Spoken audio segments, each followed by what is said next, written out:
Hey, I'm Dr. Kristen Palmer, and I've got my life coach hat on. I've had a few times in the last couple weeks that I've recommended an exercise on my site called the Life Map. And the idea about the Life Map is you can kind of look at your past and like what were the highs, what were the lows, what was happening in the transitions.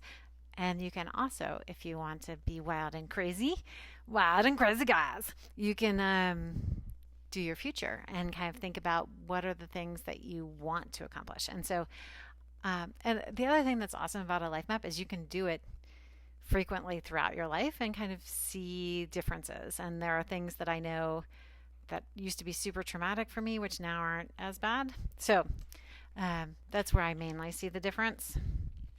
So I did it, and it's like pencil and paper, right? Like old school. But you start with oh, that's now. You start with, where you're born. My parents got divorced and my mom got remarried to an abusive alcoholic, so this early part has a lot of down parts. But then I was an exchange student in Holland, and I biked around in Ireland with my dad, and then I went around the world with my sister instead of going to college. I lived in Prague.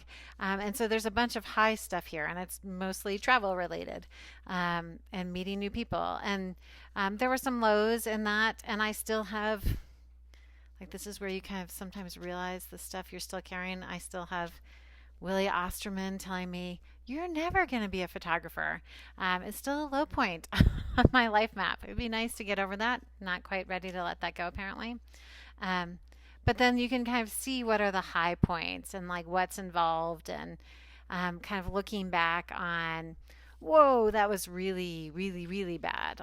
We had lost a baby and a job loss at the same time, and right after a flood for our house. So that was really exceptionally bad. But it's also kind of cool to kind of think through kind of where are you, and I love bringing it into the future and thinking, okay, what are the things that I'm really looking forward to or afraid of, um, and how might those look on my life map. So super long video here. I didn't mean to make it this long, but I highly recommend doing it. If you go to the Know Thyself portion of my website, life map is one of those exercises, and check it out and try it. It takes 10 minutes, but it can be really insightful. Thanks.